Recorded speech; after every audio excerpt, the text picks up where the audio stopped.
Assalamualaikum warahmatullahi wabarakatuh. Bertemu lagi dengan saya Arianti, calon guru penggerak Angkatan 7 dari Kabupaten Lumajang. Pada aksi nyata kali ini, saya berkolaborasi dengan komunitas praktisi MIPA dari SMA N1 Pasirian. Selamat menyaksikan. Baik, karena waktu sudah masuk ke sesi berikutnya, untuk berikutnya materi dari Bu Arianti, budaya positif yang akan disampaikan oleh Bu Arianti kepada Bu Arianti, silakan. Oh, di sini, monggo. Baik, bismillahirrahmanirrahim. Assalamualaikum warahmatullahi wabarakatuh. Boleh sambil kotak makannya dibuka dikit. Ada tahu yang bisa dicelupkan sambal. Oke. Baik, kami paham sekali karena ini jam-jam siang dan pasti banyak dengan ngantuk. Saya lihatkan film dulu ya Bapak Ibu. Ini film kesenangannya anak saya. Saya juga biasanya di kelas suka nyetel gini-gini biar anak-anak fresh gitu ya. Bukan film Korea. Saya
sebagai guru ini ya, kalau panjenengan habis lihat film itu apa yang terpikirkan?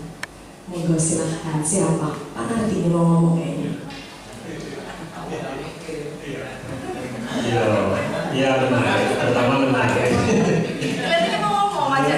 Pada awalnya anak itu meraih mau berangkat sekolah kan, kayak mau berangkat sekolah bawa tas, tapi itu dilalui dengan cara yang sulit.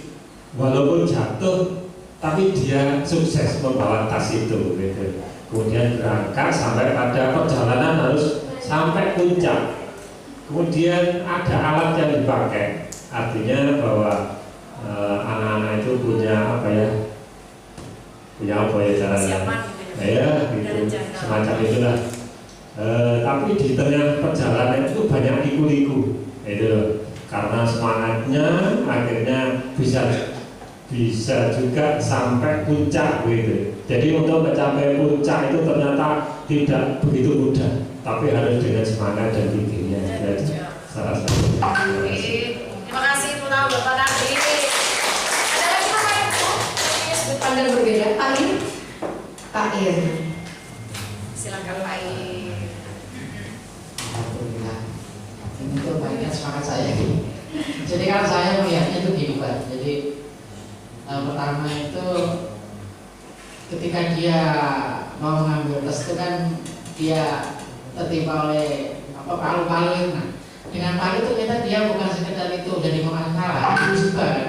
Tapi ternyata palu itu bisa menjadi sesuatu yang bisa dia manfaatkan gitu. Jadi ngerti potensi Iya, dia ada sesuatu yang bisa dipakai untuk dia. Kebetulan setelah kejadian itu dia melihat sesuatu gitu kan. Sana saya bikin ke sana dengan menggunakan alat yang tadi itu menimpanya gitu loh. Jadi dia manfaatkan apa yang ada yang awalnya itu bisa jadi itu sebuah masalah sebetulnya bagi dia, tapi dengan masalah itu ternyata dia bisa dijadikan sebagai senjata untuk dia meraih sebuah keinginan yang ingin dicapainya. Itu menurut saya gitu. Walaupun memang dalam perjalanan dia itu mau naik ke gunung es itu kan memang dia belajar cukup banyak ya, dari awal mulai penggunaan alat. Ternyata dia juga punya sesuatu sendiri gitu yang dia tidak dia sadari gitu. Ternyata dia punya buku yang bisa dipakai gitu. Nah, itu yang dia tidak sadari. Dia awalnya itu hanya fokus pada alat yang dia bawa tadi, padahal dalam dia sendiri sudah ada sesuatu gitu yang bisa dia manfaatkan. Itu Pak. Terima kasih. Terima kasih Pak Ir. Terima kasih ya. Satu lagi ibu-ibu mama. Siapa yang mau jawab? Ada tangan? Bu. Pak Uzi. Oke, Pak Zi. Tuh seneng lelak. Assalamualaikum. Jadi untuk menyimpulkan apa yang Terima kasih Mbak Rianti. Saya tadi sebenarnya melihatnya hanya selintas saja. Cuman saya menyimpulkan bahwa yang pertama, bahwa untuk mencapai kesuksesan itu pasti ada proses yang harus dilalui. Ada berbagai masalah yang pasti akan menghadapi kita, tapi yang paling menentukan adalah kita punya niat, kita punya usaha, akhirnya tadi bisa mencapai sampai dengan puncaknya. Walaupun pada beberapa prosesnya tadi dia kan menggunakan palu ya. Nah, pada awalnya dia tidak tahu bahwa siswa itu punya potensi sebenarnya di dirinya itu. Dia itu bisa pintar, dia tidak hanya pintar itu dalam mata pelajaran ya, bukan hanya akademik saja, tapi dia itu punya potensi lain, misalnya di olahraga atau di keterampilannya. Kadang mereka itu tidak menyadari. Nah, ternyata pada akhirnya dengan adanya proses, maka siswa ini bisa tahu bahwa ternyata loh saya punya potensi. Ternyata loh saya itu pintar. Ya, banyak beberapa siswa di sini yang mengatakan, Bu, saya itu ternyata pintar ya, Bu. Ya kamu itu pintar, kamu bisa menjawab soal biologi pintar. Meskipun soalnya sepele, tapi kita berusaha untuk mengapresiasi mereka supaya bisa mereka meningkatkan kemampuannya dan semangatnya untuk menjadi siswa yang lebih baik lagi. Demikian Bu Ari dari saya. Pak Udi, kalau saya dengar jawabannya Bapak itu pasti kalian sudah paham betul apa itu kurikulum merdeka. kasih amplop semua. Kasih tepuk tangan lagi buat Bapak Ibu. Panjenengan sudah paham potensi anak yang beda-beda, bahwa untuk mencapai kesuksesan itu nggak mudah. Harus ada mimpi di awal yang harus kita tetapkan. Dia punya mimpi tadi kan ya? Ada gunung es ya harusnya. Bahwa dia juga harus menyadari potensi diri, dan potensi diri itu nggak serta-merta ketok motok iki lo potensi boten. Malah terjadinya itu ketika ada kejadian yang tidak terduga, ketika dia dalam kondisi yang terjepit. Nah itu anak-anak baru paham. Keren jawabannya hari ini. Film kedua Bapak Ibu. Saya senang kalau motor film jenengan pas. Seandainya murid saya gini di kelas ini nganti jam 3. Satu lagi Bapak Ibu.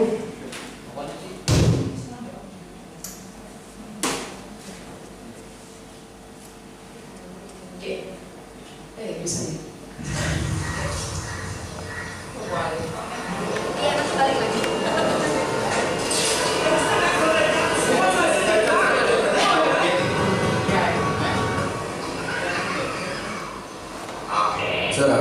उसका कार का इंतजाम किया है सर।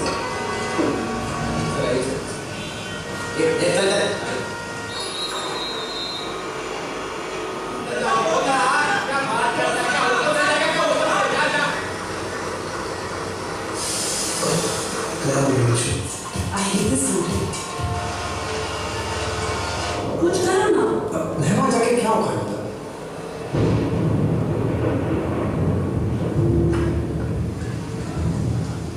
कैसी जाने बूंदे आई, जाने कैसा दर्द लाई, सामने क्या है ये तेरे, क्यों रुका है तू बता दे।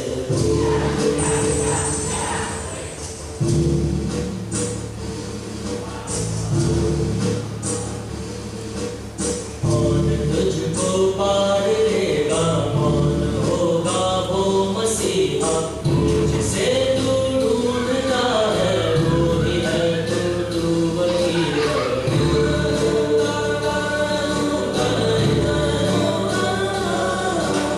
तुझ में तेरा रास्ता है, तुझ में तेरा है सहारा, तू ही तुझको पार लेगा, तू ही है तेरा किनारा।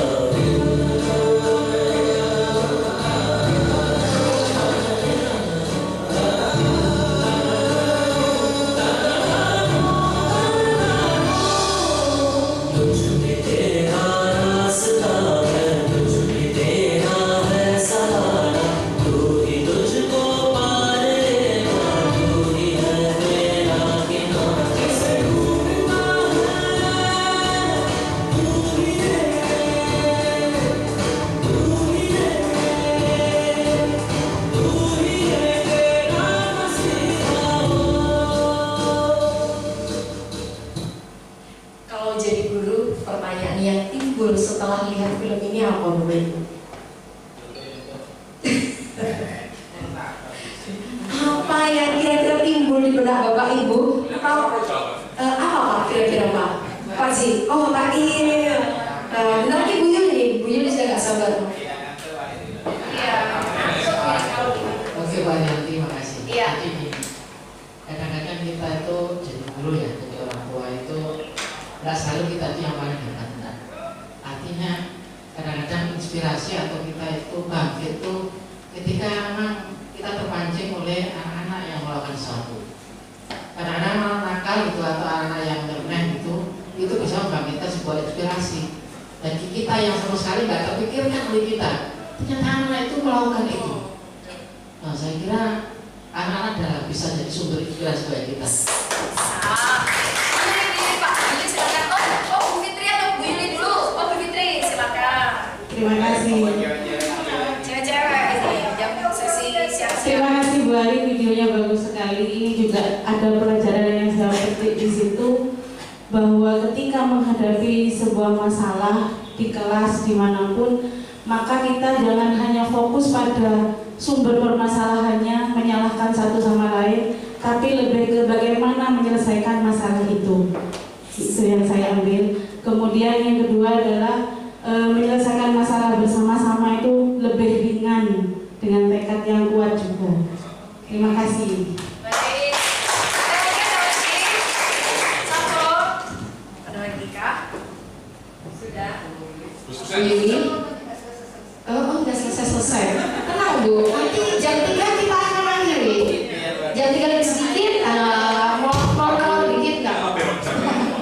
Baik Bapak Ibu, kalau saya lihat video itu yang saya di pikiran saya tuh, iku guru ini ngajari kok arek sampai koyo ngono ya opo carane.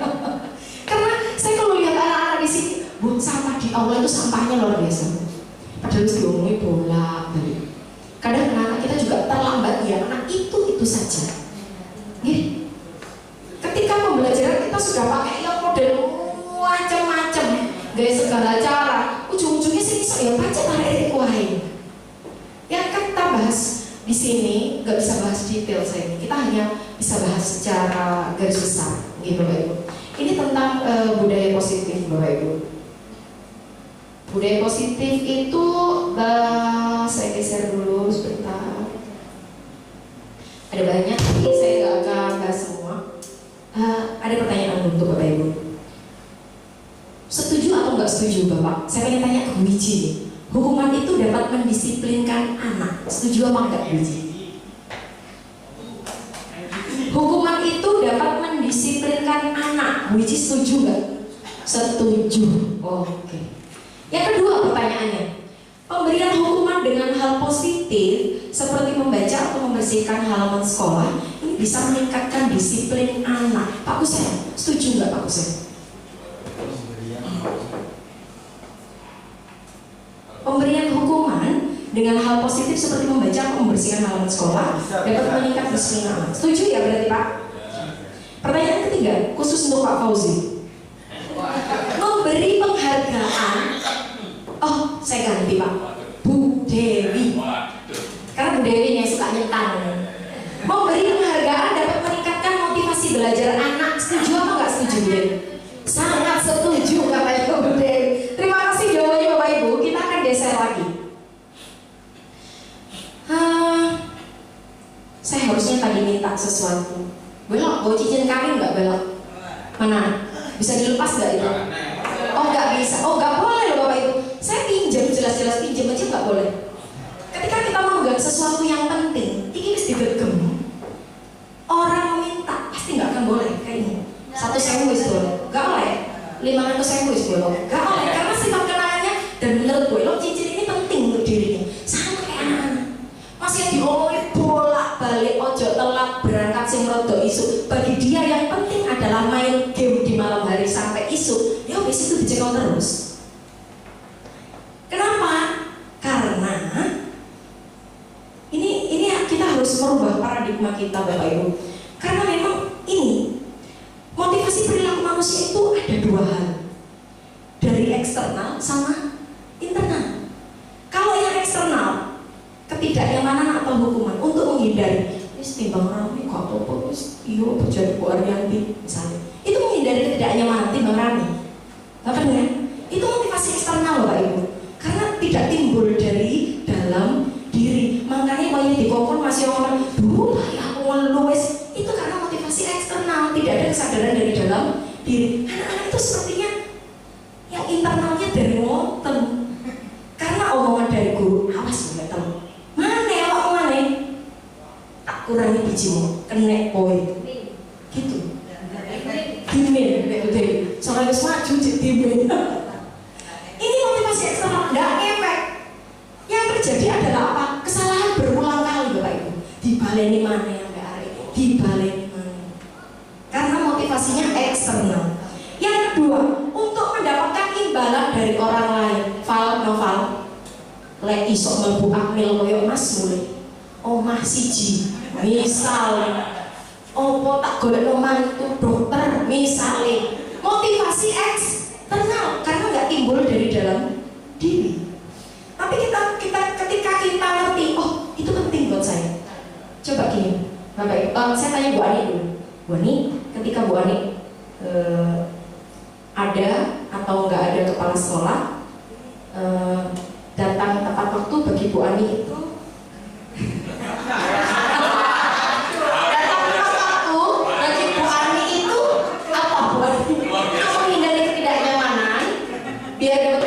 pujian dari teman atau dari dalam diri Bu? Dari teman atau wedi, hei masih soal sih rame yang itu wedi dipain dua baik kancang itu masih eksternal Bu. Jangan kayak kesal. Nah, kata Bapak Ibu, jadi kalau panjenengan sudah berangkat tepat waktu, ada atau enggak ada instruksi, karena itu memang, oh saya merasa bertanggung jawab sama murid saya, itu internal.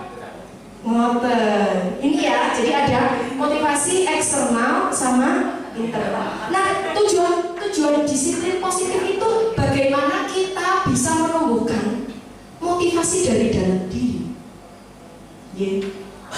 Bukan karena ancaman, hukuman, atau bahkan ribet atau penghargaan. Ngoten.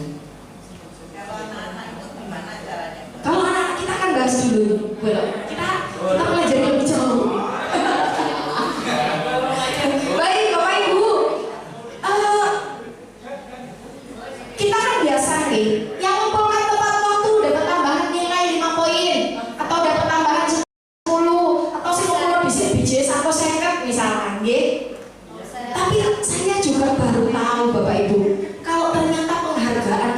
jadi hukuman. Kenapa kok bisa jadi hukuman? Ini Bapak Ibu, ada pengaruh jangka pendek dan jangka panjangnya. Ketika anak diberi penghargaan, lek wayahe dhek gak dikei penghargaan, gimana dia? Gak semangat kan? Motivasinya eksternal, tidak timbul dari dalam diri. Ketika kita memuji seorang anak, wes sing tepat waktu bonus 10 poin, atau ketika kita mengumumkan ranking yang masuk paralel 1 sampai 10, ada anak-anak yang sakit hati enggak Bapak Ibu? Pasti ada anak-anak yang terkecewakan dengan kondisi itu. Ini yang dimaksud penghargaan itu kadang menghukum, karena tidak menumbuhkan motivasi dari dalam diri. Anak-anak panjenengan yang biasa juara lomba, hadiah terus. Ketika dia tidak diberi hadiah, pasti dalam dirinya ada sesuatu. Nah, cara kita menumbuhkan itu bagaimana katanya Bu Ema? Apa enggak boleh anak dipuji? Boleh. Ini ya, penghargaan menurunkan kualitas, penghargaan mematikan kreativitas, karena kalau nggak diberi penghargaan nggak maksimal. Dia juga mengurangi motivasi internal. Terus bagaimana caranya? Makanya kenapa di rapot itu kadang kita butuh menyebut anak. Luar biasa. Makanya kenapa wali kelas itu sekarang dituntut untuk memberi penilaian. Kalau di barat itu memang penilaiannya memang dari wali kelas, dari guru yang ada di kelas. Bentuknya khusus Bapak Ibu, ketika panjenengan berdua, ketika dia maju, kamu hebat sekali, luar biasa perubahan kamu. Atau boleh secara general semua murid, kalian hari ini luar biasa, 11-9 hari ini yang biasanya molor sering banyak yang nggak terlalu, hari ini sudah masuk semua. Bu Arianti ini langsung step by step Bapak Ibu, karena memang yang ditumbuhkan itu karakter dari dalam. Kita geser lagi. Jadi kalau ini kita fokus pada bagaimana proses anak itu bisa tumbuh motivasi internalnya, bukan hasilnya. Ada pertanyaan lagi. Jadi ada istilah hukuman sama konsekuensi. Saya pengen tanya dulu, Pak Joli. Oh, Pak Joli, mencatat 100 kali di dalam buku kalimat saya tidak akan terlambat lagi karena terlambat ke sekolah. Hukuman apa konsekuensi? Hukuman. Kenapa Pak? Karena dia terlambat, makanya dia. Oke.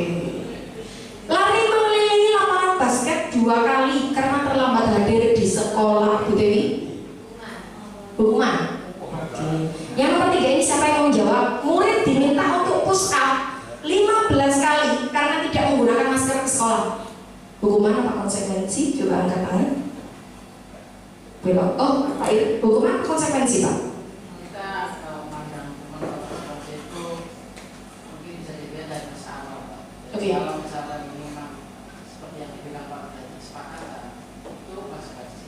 Oh, konsekuensi. Kalau misalnya itu datang dari pribadi guru, tiba-tiba disampaikan ke siswa, itu hukuman.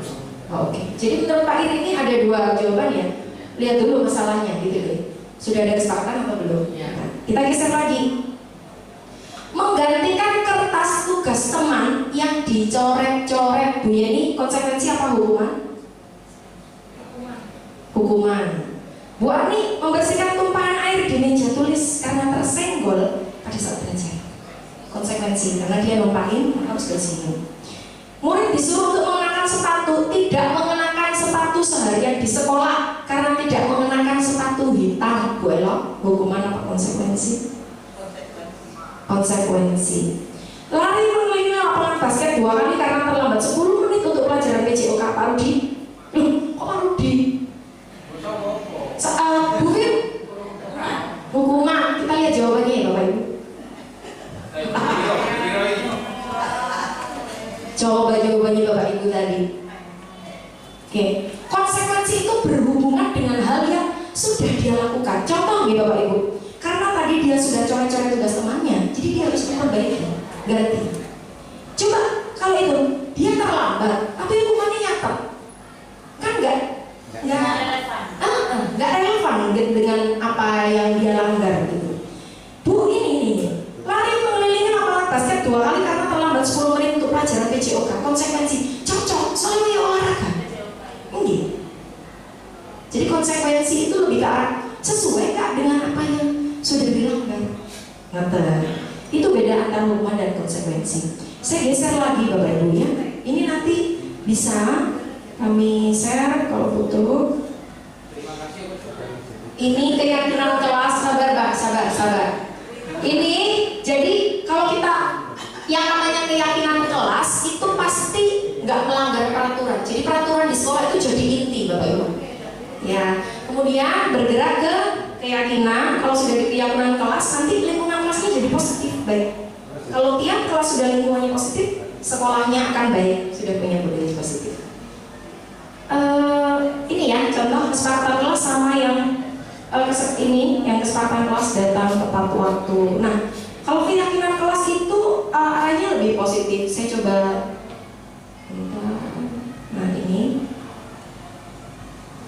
Nah ini dilarang mengganggu orang lain. Keyakinan kelasnya itu menghormati orang lain. Jadi kata-kata negatif itu dihindari. Ini yang sudah pernah saya lakukan. Jadi anak-anak ini yang pertama, yang pojok, anak-anak saya suruh menuliskan yang boleh dilakukan sama yang tidak boleh dilakukan. Nah itu jangan serta-merta langsung ditulis jadi keyakinan Bapak Ibu. Kita sortir kalimatnya biar bernada positif dan memotivasi anak. Sepertinya ini tugas wali kelas. Karena kalau setiap guru mapel bikin keyakinan kelas, saya nggak bayangkan tembok itu isinya wallpaper keyakinan kelas. Ya, itu keyakinan kelas. Nah, ini ada 5 kebutuhan dasar manusia Bapak Ibu. Jadi sebenarnya ketika anak-anak melakukan kesalahan atau melakukan sesuatu, itu dia pasti kan ada alasannya. Contoh ada anak itu, temannya saya itu ada yang setiap kali anak saya bawa bekal, itu mesti diroyok. Ketika ditanya, kenapa kamu kok ngambil bekal punya Fahri? Ternyata dia tidak dibawa bekal sama orang tuanya. Kenapa kok tidak dibawain? Ibu berangkat kerja. Padahal kan anak butuh satu, bertahan hidup ini di dalamnya kan butuh kenyang, butuh makanan. Gitu. Ada anak lagi yang suka ngambil bekal, itu gawe lucu-lucuan, delok ekspresi koncoe lek ngamuk ya opo sih. Itu kesenangan Bapak Ibu. Ini seneng delok wong susah. Lek ono koncoe dikai beban akeh ngono jalan gembira. Berarti jenengan kekurangan kebutuhan untuk bersenang-senang. Nah, nek ono koncoe meteng soro, berarti pengen meteng berarti kita hidup. Ini Bapak Ibu, anak-anak itu butuh kebebasan, anak-anak itu butuh kasih sayang, butuh perhatian. Jadi lek ketok melentur di kelas, oh, jangan-jangan dia butuh kesenangan. Wong sak kita aja masih seneng guyu-guyu ya, apalagi anak-anak. Oh, berarti model pembelajaran kita kudu ono sing seneng-seneng Bapak Ibu. Itu 5 kebutuhan dasar. Kita harus memperhatikan ini. Betul nggih? Kebebasan. Anak itu pengen bebas bosen di kelas. Nah, dia butuh bebas mengekspresikan diri. Nah, ini saya kenalkan ada 5 posisi kontrol. Ada 5 posisi kontrol. 1 penghukum, 2 pembuat rasa bersalah, 1 teman pemantau manajer.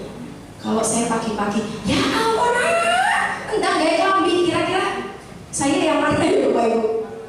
Untuk lebih jelasnya, biar panjenengan bisa membedakan antara 5 posisi kontrol. Oh, kok saya tutup? Saya lihatkan video dulu Bapak Ibu. Video lagi. Biar panjenengan tahu bedanya.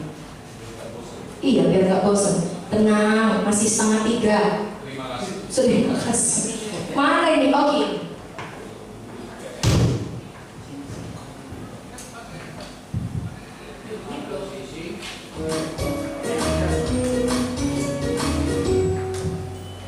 Salam bahagia Ibu dan Bapak Guru hebat. Dalam penerapan disiplin positif restitusi, salah satu program yang dikembangkan adalah 5 posisi kontrol. 5 posisi kontrol dalam restitusi adalah proses perjalanan seorang pendidik agar dapat mengenali dirinya. Pada video kali ini, kita akan membahas tentang 5 posisi kontrol yang dikembangkan oleh Diane Dawson dan contoh penerapannya.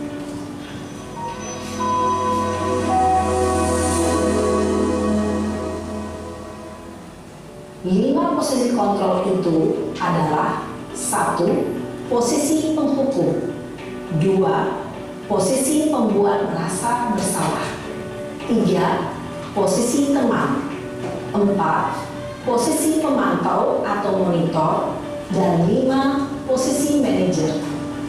Untuk lebih memahami kelima posisi tersebut, mari kita saksikan kasus Naren yang terlambat hadir 20 menit di sekolah dan melihat bagaimana kelima posisi kontrol dalam menghadapi masalah tersebut.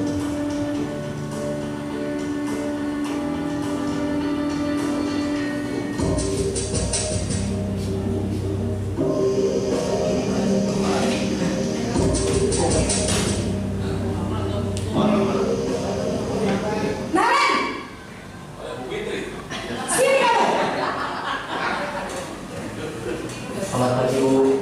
Selalu terlambat. Kamu deh, pasti terlambat. Maaf, Bu. Saya... Apa? Apa coba? Alasan kamu apa lagi? Kapan sih kamu tidak terlambat? Malas sekali ya kamu jadi anak. Saya... Dasar pemalas. Gak kapok-kapok sih kamu. Sudah berapa kali terlambat? Sekarang, kamu keliling lapangan basket 2 kali. Kenapa saya harus keliling lapangan basket, Bu? Kenapa? Kamu nolak ibu? Berani-beraninya jawab. Sudah terlambat, masih berani jawab pula. Sekarang, keliling lapangan basket 5 kali sekalian. Biar kapok. Cepat. Pergi sana ke lapangan basket. Posisi penghukum biasanya berbicara dengan nada tinggi, menghardik, menunjuk-nunjuk, menyakiti, dan menyindir. Hukuman bisa berupa fisik maupun psikis. Ibu dan bapak guru hebat. Dampak yang terjadi pada murid ketika guru berada pada posisi penghukum adalah murid cenderung akan memberontak, bahkan menyimpan dendam.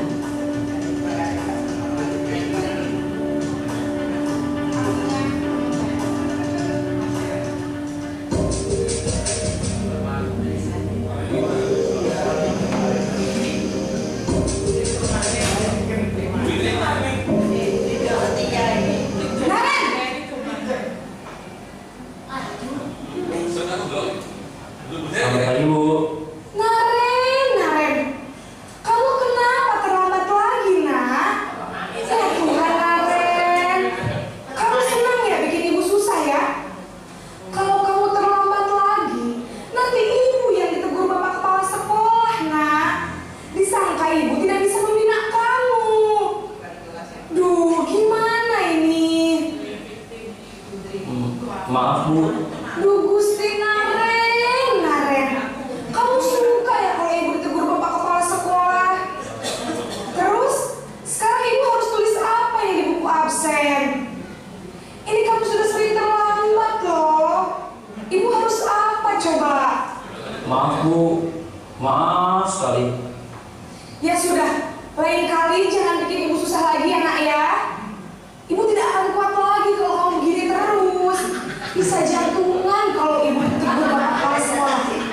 Sana cepat ke kelas. Maaf ya, Bu. Maaf sekali. Posisi pembuat rasa bersalah berbicara dengan nada tenang, cenderung lembut.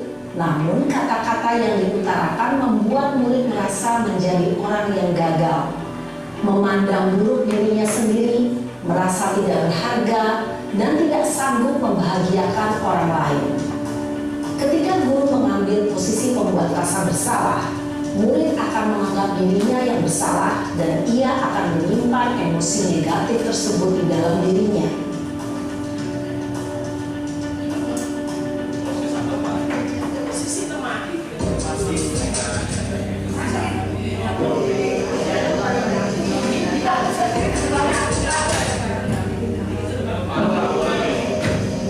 Naren,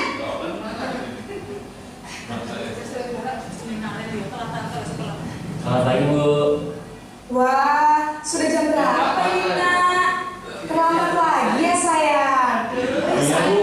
Habis ibu saya lupa bangunkan saya, Bu. Kamu malah menyalahkan ibu kamu. Kamu bukannya anak yang larinya paling kencang. Kok terlambat sih? Iya, Bu. Saya memang terlambat bangun tadi. Jadi, biarpun saya lari kencang, tetap gak kejar, Bu. Ya sudah sana, nanti lain kali larinya lebih kencang lagi ya. Biar gak terlambat lagi. Bikin seneng ibu, demi ibu. Bisa kan? Bisa lah, Bu. Ya sudah sana masuk kelas. Ibu beresin urusan absen kamu. Kamu ini ada-ada saja.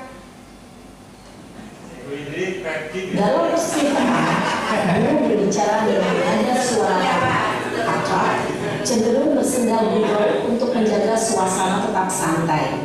Murid akan merasa senang, aman, dan akrab dengan guru. Identitas yang tercipta adalah identitas sukses atau berhasil. Namun, perlu diingat, karena ini masih dorongan eksternal, maka ada faktor ketergantungan dari murid kepada orang tertentu. Di sini, guru absennya, sehingga di lain waktu, murid bisa berperilaku baik, namun hanya kepada orang-orang tertentu saja.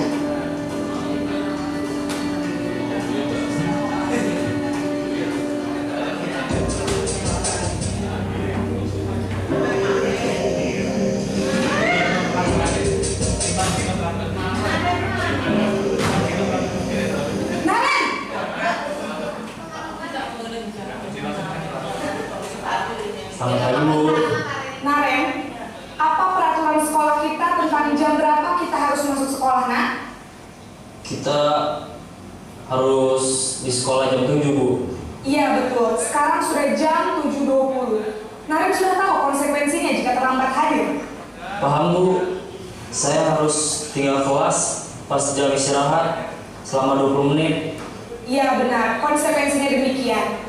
Jadi nanti jam 9.30 pas istirahat, kamu harus tinggal di kelas, kerjakan tugas tambahan untuk ketertinggalan kamu, ya? Baik, Bu. Posisi pemantau mengandalkan penghitungan atau data untuk mengontrol murid. Guru mengarahkan murid berdasarkan peraturan dan konsekuensi. Seorang pemantau menunjukkan bahasa tubuh dan ekspresi wajah yang datar dan cenderung formal.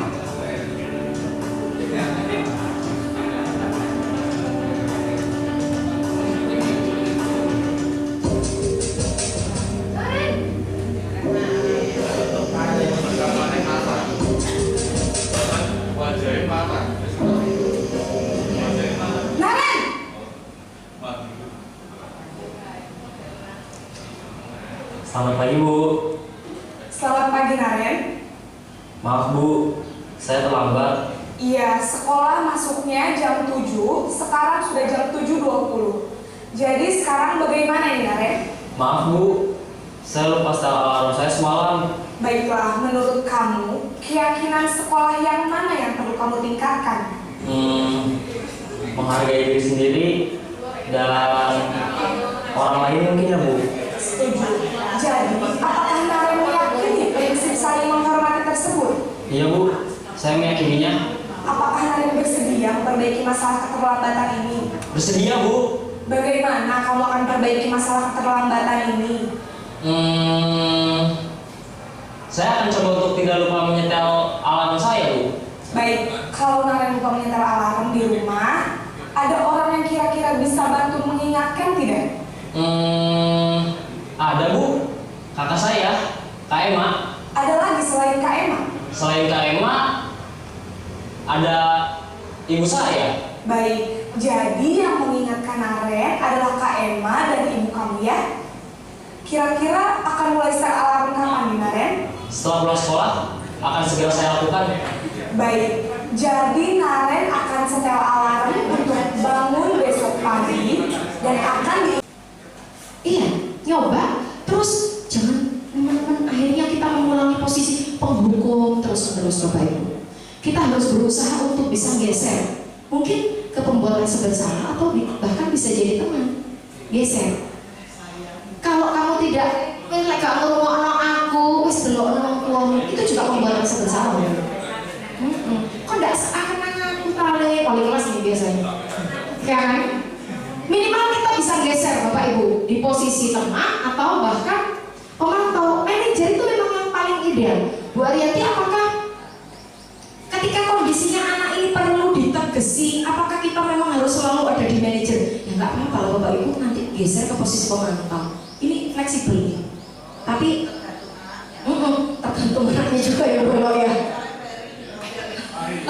Paling di model posisi manajer. Wes, betul. Ini tergantung anaknya, situasi dan kondisi pula.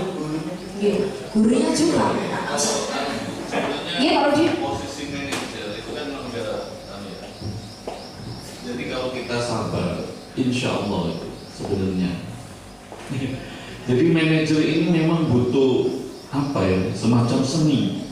Jadi seni mempengaruhi orang supaya itu unsur intriksinya, motivasinya timbul. Tapi itu memang kita harus terus menerus. Saya kemarin nyoba tuh sekali, dia gagal. Harus terus lagi. Rizky modal. Tapi dia merasa dia itu senang, jadi dia nggak merasa tertekan sama saya. Kemudian paling dia harusnya memang berulang-ulang. Artinya nggak sekali, nggak langsung serta-merta. Ini kan sama dengan posisi kontrol, itu sama dengan kita bisa menghipnotis orang. Jadi bagaimana mempengaruhi orang itu supaya internalnya keluar. Kalau marah-marah jelas sebenarnya nggak ada apa ya, ditambah jadi benci itu aja Bu. Betul sekali Pak Rudi. Bapak Ibu, mari kita berkomitmen hari ini. Semoga itu timbul dari dalam. Kita akan geser ya Bapak Ibu, jangan jadi posisi penghukum lagi. Ketika anak terlambat aja, telat mami, wis gak ada alasan, wis gak tahu wis sakarepmu. Nah, itu masih penghukum Bapak Ibu. Tadi dibuyar mau gak ada gitu juga. Sepatu ireng. Nah, ini tidak cocok ya Pak, benar. Saya sama Pak Rudi ini sempat, karena kita memang basisnya masih hukuman fisik, banyak sekali hukuman fisik. Semoga kalau kita bisa memulai, kita jangan terlalu apa ya Pak, Bapak Ibu, angel. Jadikan hal-hal yang sulit ini sebagai tantangan, ya. Jangan dijadikan, kalau kita mikirnya sudah negatif duluan, wis gak karuan. Gitu ya Bapak Ibu. Nah itu kan peniru yang baik. Kalau lihat cara bicaranya sepertinya emaknya juga pasti modelnya penghukum kayak saya. Halo, serba keras, serba ini. Mari kita mulai berjanji pada diri kita, komitmen lah minimal Bapak Ibu. Kalau ada anak-anak yang terlambat, ada anak-anak yang rotok kisruh di kelas, mari kita mencoba lebih sabar dan mencoba, Pak Rudi. Dianggap seninya pembelajaran. Nah, betul itu Pak Fauzi. Jadi kita bisa geser posisi teman, pemantau, atau yang paling tinggi bisa jadi posisi manajer. Gitu ya Bapak Ibu. Semoga hari ini kita belajar untuk ini kan. Semoga progresnya bisa baik. Dicatat sebagai amal pahala, meskipun cuma belajar aja, belum menerapkan ya. Karena kita punya komitmen dan niat untuk berubah. Gitu. Terima kasih Bapak Ibu, itu yang bisa saya sampaikan untuk hari ini. Nanti akan ada percobaan ini, di sini ada Pak Udin yang akan melatih Bapak Ibu. Masih ada waktu 15 menit sebelum kita jam 3. Kami kembalikan ke Pak Udin. Mohon maaf jika ada yang salah. Assalamualaikum warahmatullahi wabarakatuh. Terima kasih tepuk tangan yang luar biasa untuk Bu Ariyanti, Bapak Ibu. Luar biasa apa yang sudah Bu Ariyanti sampaikan tentang budaya positif tadi, sedikit banyak membangun tentang pengetahuan kita Bapak Ibu. Sebenarnya kita semua sudah tahu, tapi ya sudah terjadi karena kondisi yang ada. Tapi semoga bisa banyak perubahan, banyak perbaikan-perbaikan ke depan yang lebih baik. Baik, berikutnya Pak Udin, mohon langsung dibantu untuk kita berpraktik, sisa waktunya biar manfaat. Baik, Assalamualaikum warahmatullahi wabarakatuh. Jadi melanjutkan apa yang disampaikan oleh Bu Ariyanti, mencoba, kalau tadi kita hanya melihat, jadi sekarang kita mencoba untuk mempraktekkan posisi kita sebenarnya ada di mana. Jadi kita bagi kelompok terlebih dahulu Bapak Ibu. Kasusnya Oh iya, jadi untuk pembagian kelompok supaya lebih cepat, jadi di sini kita 1, 2, 3. Jadi kita langsung bagi saja bangku yang sebelah kiri saya ini. Yang pertama kelompok 1, terus belakangnya kelompok 2, belakangnya lagi kelompok 3, dan sebelah kanan saya kelompok 4 gitu. Jadi 1. 3, 4 sama Bu Yani gitu. Yang sebelah sini 5, Pak Kusen.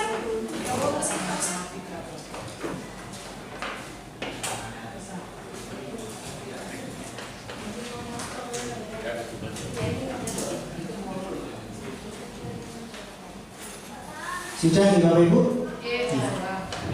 Langsung kita mulai saja. Kelompok berapa? Yang mendampingkan kelompok 1. Silakan.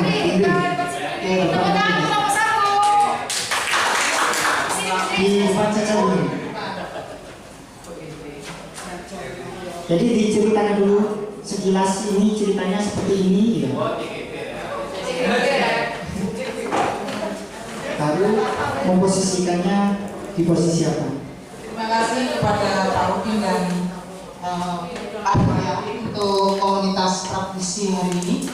Untuk kasus yang pertama yang diberikan untuk budaya positif dari yang disampaikan Bu Arianti tadi, ini kan ada seseorang guru yang namanya Ibu Eni, dia menggantikan Ibu Santi yang kebetulan sakit.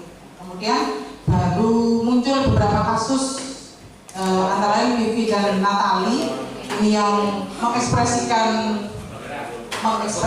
tindakannya ya, karena gurunya itu beda dengan biasanya. Itu kan seperti itu. Gurunya lain dari biasanya, pasti dia akan mengekspresikan dirinya seperti apa. Ini yang pertama dari saya, kelompok 1 Bu Ella dan Bu Ani. Ini yang pertama posisi sebagai pembuat rasa bersalah.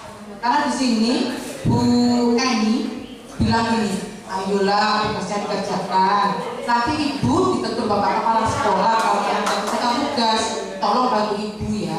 Nah, ini jelas sebagai posisi pembuat rasa bersalah. Jadi gurunya rasa bersalah sehingga muridnya itu biar sadar bahwa itu salah, dia biar bisa berubah kelakuannya. Yang kedua, ini posisi sebagai manajer. Ini yang sebagai manajer saya lihat dari yang kedua ya. Yang kedua ini Bu Santi melanjutkan kembali karena Bu Santi sudah masuk, kemudian Bu Santi mendengar laporan dari Bu Eni, kemudian tanya permasalahan kedua anak tadi, Vivi dan Natali, terus diceritakan sama Bu Eni ya, diceritakan sama Bu Eni ke Bu Santi, kemudian Bu Santi ketemu sama Vivi dan Natali, kemudian Bu Santi menanyakan kembali apa yang mereka bisa lakukan untuk menggantikan rasa tidak dihormati Bu Santi.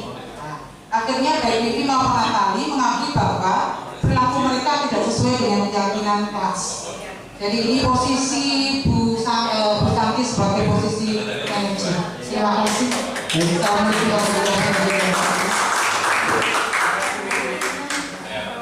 Baik, untuk selanjutnya kelompok 3.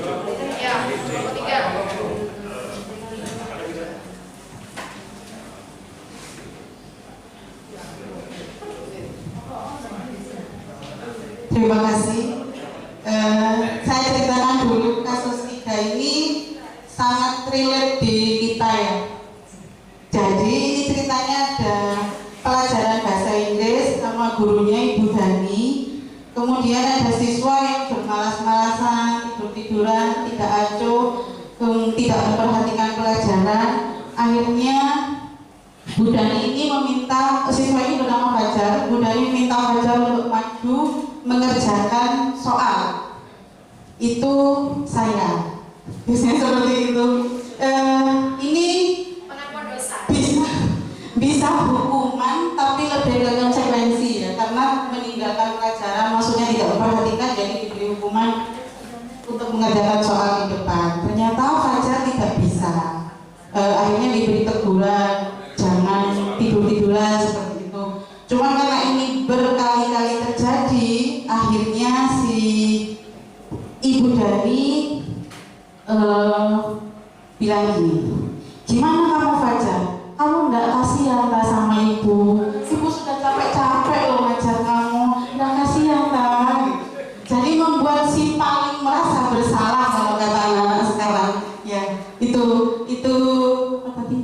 kasus. Terima kasih. Posisi kontrolnya yang pertama adalah hukuman, yang kedua membuat si paling merasa bersalah. Untuk kelompok selanjutnya,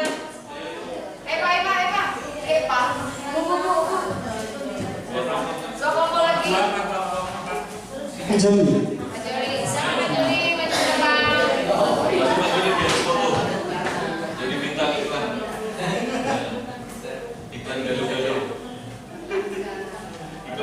Baik, assalamualaikum warahmatullahi wabarakatuh. Terima kasih atas waktunya. Di sini saya akan sedikit memaparkan tentang kasus Unpad. Di sini ada dua mahasiswa bernama Anto dan Dino. Dia sedang bermain di lapangan basket. Kemudian mereka bertengkar.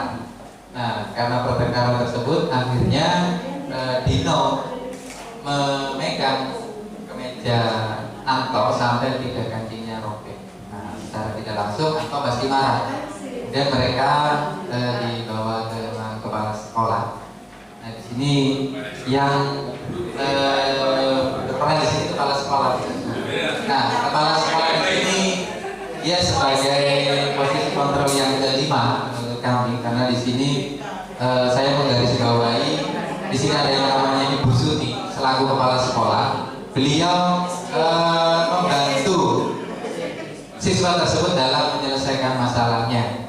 Jadi tidak langsung memberikan solusi, tetapi mengembalikan lagi kepada murid tersebut bagaimana cara menyelesaikannya. Di sini dalam hal ini si Dino disuruh belajar, ditanya bagaimana cara memperbaiki kancingnya, apakah mau dilem. Ternyata dia menjawab tidak, pasti akan mudah terlepas, Bu. Nah, terus bagaimana ya dijahit, Bu? Tapi saya tidak bisa menjahit, Bu. Nah, akhirnya sama Ibu Suti disuruh belajar menjahit ke seorang guru bernama siapa di sini, Pak Irfan selaku guru tata boga. Akhirnya dia mau belajar menjahit dan di akhir Dino dan Anto sudah berjalan bersama tanpa berjalan lagi. Terima kasih. Assalamualaikum warahmatullahi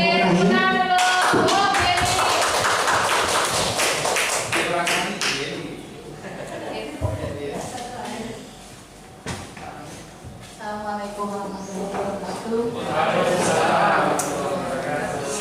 Di sini kasus 2. Ceritanya di sini ada anak yang bernama Sabrina. Itu kebetulan hari itu terlambat bangun. Karena terburu-buru sampai ke sekolah, akhirnya dia sepatunya itu salah. Sebenarnya dia tidak pernah terlambat, juga tidak pernah salah gitu. Karena menurut kami itu ini konsekuensi. Jadi sampai sekolah Pak Lukman ini meskipun dia sudah tahu ya, dia sudah tahu ceritanya kenapa Sabrina itu terlambat dan kalah sepatu, tapi karena ini aturan jadi tetap harus ditegakkan. Ya kalau sepatunya salah kan berarti sepatunya harus tetap dilepas.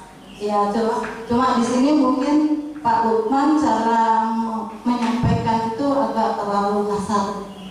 Di sini Sabrina sudah mohon maaf itu untuk tidak dilepas sepatunya, sehingga dia sebenarnya merasa bersalah.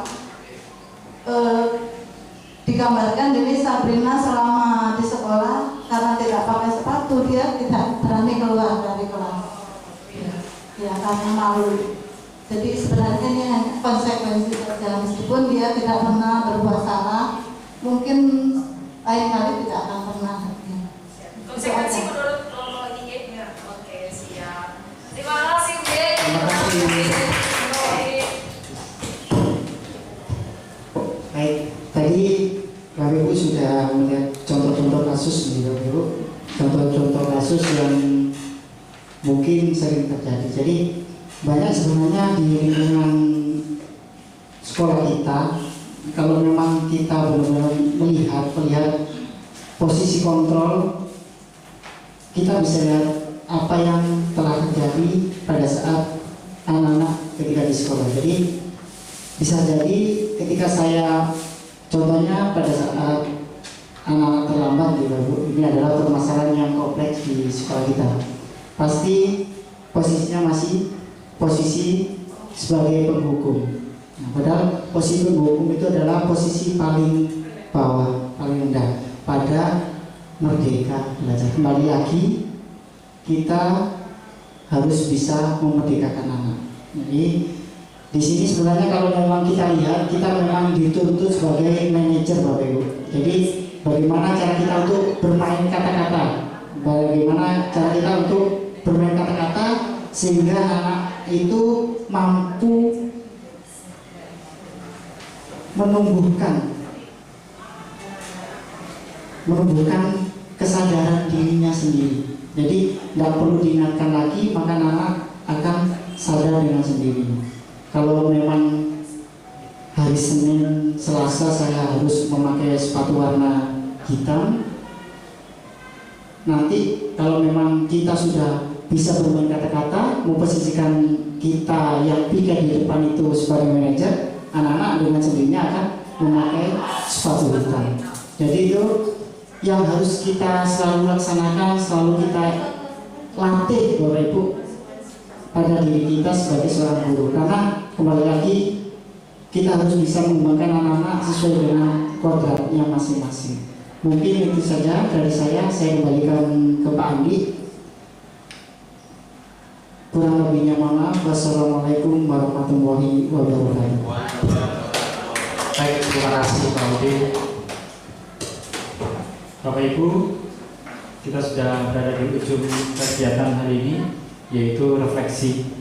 Mari kita refleksikan apa yang sudah panjenengan dapatkan hari ini. Kira-kira apa yang sudah Bapak Ibu dapatkan? Pelajaran berharga apa yang sudah Bapak Ibu dapatkan dalam waktu yang sangat singkat ini, Bapak Ibu? Monggo bisa disampaikan. Siapa yang akan menyampaikan? Monggo. Saya yakin tidak banyak yang didapatkan karena waktunya memang sangat pendek. Tapi kami berharap ada satu hal yang mungkin bisa panjenengan dapatkan di sini. Monggo, Bu Ani, terima kasih. Kesimpulan yang saya peroleh selama satu tadi tentang motivasi siswa yang selama ini diperoleh, rata-rata hanya motivasi eksternal yang terjadi. Kita masih belum bisa memotivasi secara internal. Itu yang kita upayakan sekarang ini. Kemudian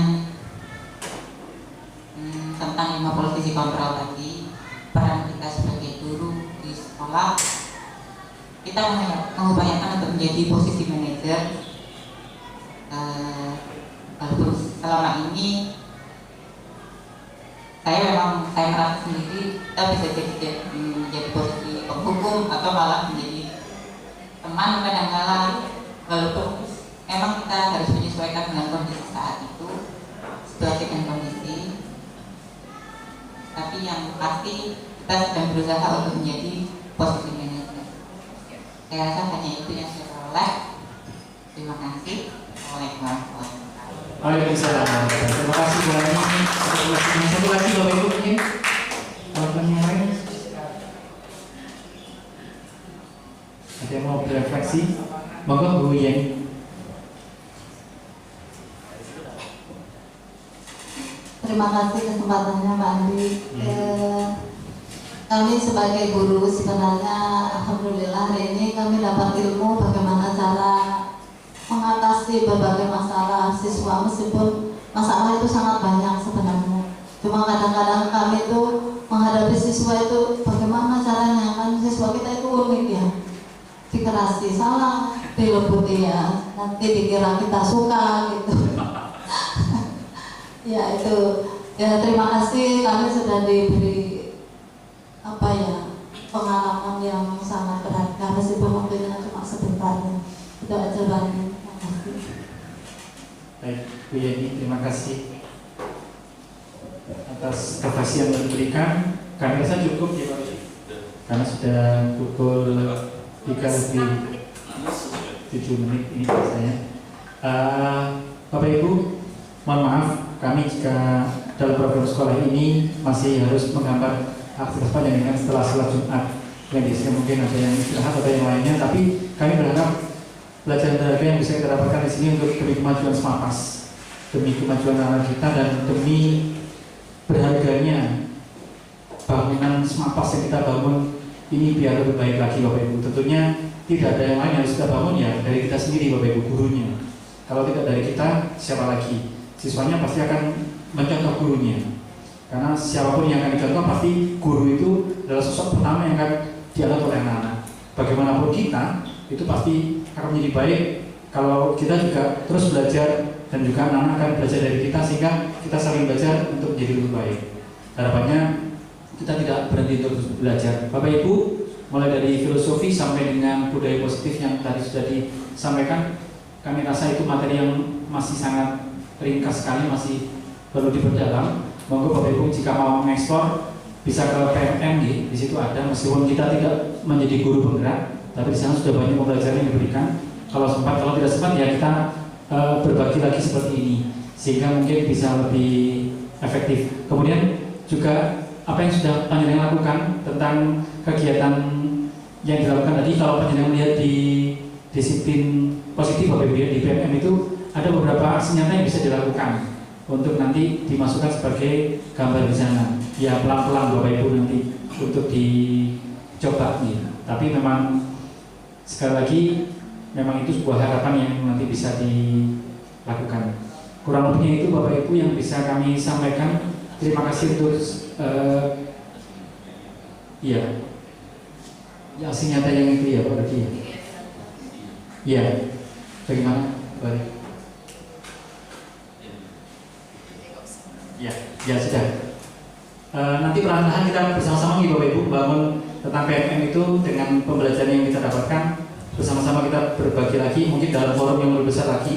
Di forum nanti semoga pembelajaran kita lebih bermanfaat. Itu yang bisa kami sampaikan Bapak Ibu. Kami selaku fasilitator mohon maaf tidak bersifat menggurui. Kami hanya berbagi saja. Kami masih juga harus belajar dan tentunya masih banyak kekurangan. Mohon maaf, sekali lagi mohon maaf dan terima kasih untuk panjenengan. Kurang lebihnya kami aturkan terima kasih. Assalamualaikum warahmatullahi wabarakatuh. Foto bersama dulu.